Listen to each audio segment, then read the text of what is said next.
XX wiek wydał na świat setki pisarek i pisarzy, o których pamięć nie zginie, dopóki trwać będzie cywilizacja ludzi. W fantastyce prym wiodły takie nazwiska jak Dick, Atwood, Lovecraft, Tolkien. Można wymieniać bez końca. Wybranie spośród tych wszystkich świetności jedynego autora, którego sylwetkę oraz dzieło zaprezentuję Wam jako pierwsze, stanowiło nie lada wyzwanie. Ostatecznie zaszczyt ten spadł na barki Raya Bradbury'ego. Uznałem, że jego kroniki marsjańskie będą stanowiły niezłe uzupełnienie dla filmu, który pojawił się na kanale przed 2 tygodniami, a sama postać autora była na tyle interesująca, że z pewnością nie będziecie się nudzić. Zapraszam. Ray Bradbury przyszedł na świat w Ameryce w 1920 roku. Od najmłodszych lat przejawiał zainteresowanie do pisania, teatru i szeroko pojętej sztuki, a do jego największych pasji należały magiczne oraz cyrkowe sztuczki. I jak twierdzi sam Bradbury, to właśnie przy okazji cyrkowego pokazu miało miejsce zdarzenie, które zmieniło całe jego życie.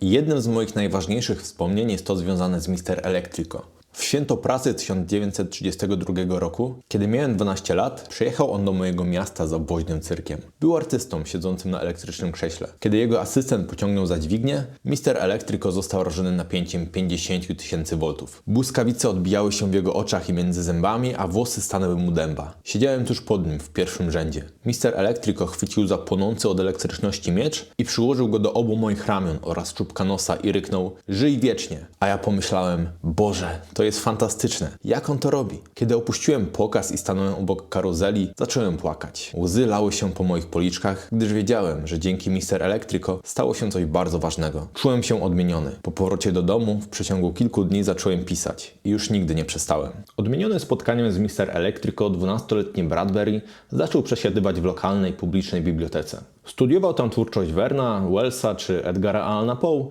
pracując jednocześnie nad własnymi krótszymi i dłuższymi tekstami. Dorastając, otaczał się innymi kreatywnymi osobami. Należał do klubów zrzeszających fanów fantastyki naukowej, entuzjastów poezji oraz wstąpił do kółka dramatycznego. W wieku 18 lat napisał nawet kilka sztuk i wystąpił w nich na teatralnych deskach.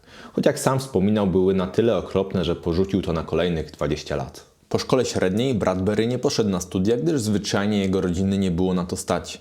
Ominęła go również służba wojskowa podczas II wojny światowej ze względu na słaby wzrok. Aspirujący pisarz dorabiał, sprzedając gazety na ulicach, a przez kolejną dekadę spędzał po 3 dni w tygodniu w lokalnej bibliotece, gdzie na własną rękę zgłębiał wiedzę i studiował literaturę. Aż do końca swoich dni był on wielkim orędownikiem publicznych bibliotek, ratując niejedną z nich przed likwidacją. W latach 1920-1950 w Ameryce bardzo popularne stały się kolorowe magazyny o tematyce fantastyki naukowej, w których zamieszczano pełne opowiadania bądź fragmenty dłuższych tekstów. To właśnie w takich periodykach pojawiły się pierwsze prace Bradbury'ego, w tym m.in. jego najsłynniejsza powieść 451 stopni Fahrenheita, choć początkowo opublikowana została w skróconej formie pod tytułem Strażak. Pierwsze pełne wydanie tej książki także miało miejsce w magazynie, choć o nieco innej niż fantastyczno-naukowej renomie, gdyż magazynem tym był Playboy.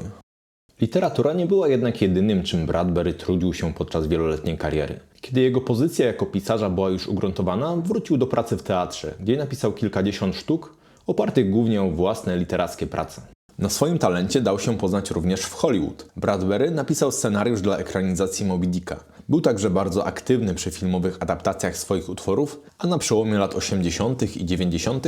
napisał wszystkie scenariusze do antologii Teatr Bradbury'ego, która w 65 odcinkach przybliżała telewizyjnym widzom twórczość jednego z najważniejszych autorów XX wieku. Podczas kariery pisarskiej Bradbury wydał ponad 30 książek. Jego prace należały głównie do gatunków fantastyki oraz horrorów, ale miał też na swoim koncie literaturę faktu oraz poezję. W materiałach z cyklu Fantastyczne Fundamenty będę chciał Wam przedstawić zarówno sylwetkę autora, jak i jedno z jego dzieł, które miało kluczowy wpływ na rozwój gatunku fantastyki. Nie zamierzam jednak nagrywać bezdusznych recenzji, streszczeń treści, ani sugerować Wam wniosków, które można wyciągnąć z lektury. Celem tych filmów będzie zachęcenie Was do samodzielnego sięgnięcia po te klasyki. Wobec tego skupię się na jednym zagadnieniu z książki, które postaram się rozwinąć i zaprezentować w interesujący sposób. Jak można się domyślić po tytule, akcja kronik marsjańskich rozgrywa się na 4. planecie Układu Słonecznego. Dziś przedstawię Wam wizję czerwonej planety oraz jej rdzennych mieszkańców, wykreowaną przez Raya Bradbury'ego. Ale zanim do tego przejdziemy, warto najpierw wspomnieć o tym, ile sami wiedzieliśmy o Marsie w latach 1940-1950, kiedy powstawało to kultowe dzieło. Naturalnie ilość informacji na temat innych ciał niebieskich była była wówczas bardzo ograniczona w porównaniu do danych, które posiadamy dzisiaj. Naukowcy nie mieli do dyspozycji długodystansowych sond ani zawieszonych na okołoziemskiej orbicie narzędzi obserwacyjnych. Wiedza na temat marsjańskiej atmosfery, która jest kluczową kwestią w przypadku chęci jego kolonizacji, była niewielka. Wiedzieliśmy z całą pewnością tylko tyle, iż była ona rzadsza niż na Ziemi, czy znajdującej się bliżej Słońca Wenus. Te dane udało się uzyskać dzięki obserwacji teleskopowej z powierzchni naszej planety. Na Marsie brakowało bowiem wyraźnych, gęstych śladów chmur oraz gwałtownych zjawisk atmosferycznych. Dodatkowo analiza odbijanego od planety światła sugerowała niskie ciśnienie. Właśnie dzięki temu naukowcy ustalili, iż atmosfera na czerwonej planecie była rzadka i składała się głównie z dwutlenku węgla. Ciągle nie wykluczało to jednak możliwości, iż występował w niej tlen, za czym optowali niektórzy astronomowie, choć wiadomym było, iż ilość tego niezbędnego dla człowieka pierwiastka byłaby zbyt niska, aby ludzie mogli komfortowo oddychać bez pomocy specjalnej aparatury. Jeżeli zaś chodzi o samą powierzchnię Marsa, to jego charakterystyczny kolor sugerował obecność tlenków żelaza. Cała resztą była jednak kwestią spekulacji. Badana przez ówczesne teleskopy planeta przysporzyła naukowcom kilku optycznych złudzeń, co zrodziło pewne błędne wnioski. Obserwowane ciemniejsze i jaśniejsze obszary doprowadziły do teorii, iż na sąsiadującej z Ziemią planecie istnieją oceany oraz lasy. Zwłaszcza formacje nazwane kanałami marsjańskimi, będące sieciami prostych linii, sugerowały ingerencję jakiejś inteligentnej rasy, która stworzyła dobrze nam znane kanały irygacyjne. Choć teoria ta nie była popularna w kręgach naukowych, to na jej ostateczne zaprzeczenie trzeba było czekać aż do 1965 roku, kiedy to sonda kosmiczna Mariner 4 przekazała na Ziemię obraz powierzchni Marsa i ku wielkiemu rozczarowaniu poszukiwaczy kosmitów okazało się, że planeta ta jest jedną wielką pustynią usianą masywnymi kraterami. Premierowe opowiadania wchodzące w skład kronik marsjańskich ukazywały się w magazynach takich jak Thrilling Wonder Stories czy Planet Stories w końcówce lat 40. Choć początkowo Bradbury nie planował łączyć tych historii w całość, to za namową wydawnictwa w roku 1950 ukazały się one w postaci antologii, okraszonych dodatkowymi, niewydanymi dotąd tekstami. W opowiadaniach Czerwona Planeta, zgodnie z ówczesnymi założeniami, posiadała rzadką atmosferę. W powietrzu znajdowało się jednak wystarczająco dużo tlenu, aby mogli oddychać nim ludzie. Musieli jednak przy tym uważać, gdyż większość, przynajmniej w pierwszych chwilach pobytu na obcej planecie, czuła się niczym po spożyciu znacznej ilości alkoholu. Zdarzały się nawet przypadki, kiedy przybysze z Ziemi mdleli zaraz po wyjściu ze statku i musieli zostać odesłani na matczyną planetę. Powierzchnię Marsa pokrywały rozległe pustynie. Wszędzie można było odnaleźć ślady wyschniętych oceanów, mórz oraz jezior. Większość znajdującej się na planecie wody płynęła w kanałach, inspirowanych zapewne wspomnianym przeze mnie wcześniej złudzeniem optycznym. Lokalna roślinność była uboga. Florę tworzyły głównie nieliczne drzewa oraz inne rośliny o krystalicznej budowie. Większość krajobrazu przypominało jednak pustynię i podobnie jak na pustyni, temperatury mocno się wahały, w zależności od aktualnej pory dnia. Planetę zamieszkiwała rdzenna cywilizacja, licząca sobie kilkadziesiąt tysięcy lat. Marsjanie posiadali wiele cech humanoidalnych i tworzyli społeczeństwo podobne do naszego. Ich życie i kultura miały jednak wiele unikatowych cech, które odróżniały ich od ludzi. Marsjanie byli znacząco niżsi od ludzi. Człowieka wysokiego na 185 cm nazwali niezdarnym olbrzymem. Posiadali jasną, brązowawą cerę, żółte, okrągłe oczy oraz melodyjne głosy. Od ludzi odróżniało ich również 6 palców u dłoni. Posiadali włosy, chociaż wzmianki o nich pojawiają się w tekstach jedynie sporadycznie. Jedna z Marsjanek została opisana jako posiadająca rdzawe owłosienie, a jej mąż wyszydzał wyobrażenie o ludziach z ciemnymi włosami, nazywając ten kolor najmniej prawdopodobnym.